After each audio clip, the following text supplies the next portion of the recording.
চাঁদের দূরবর্তী ও দুর্গম অঞ্চলে অবতরণ করেছে চীনের মনুষ্যবিহীন চন্দ্রযান। China national space administration CNSA জানিয়েছে, স্থানীয় সময় রোববার ২ জুন সকাল ৬টা ২৩ দক্ষিণ মেরু আইটকেন অববাহিকায় অবতরণ করে চ্যাংই-৬।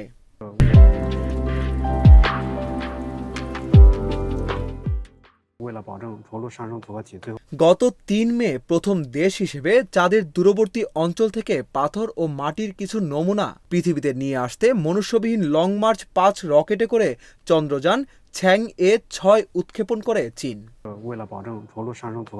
চাঁদের ওই অংশে অবতরণ করা খুব ঝুঁকিপূর্ণ, কারণ সেখানে মহাকাশযানের সাথে সহজে যোগাযোগ করা যায় না। চীনই একমাত্র দেশ যারা এর আগে ২০১৯ সালে চ্যাংই-৪ অবতরণ করে এই কৃতিত্ব অর্জন করেছে।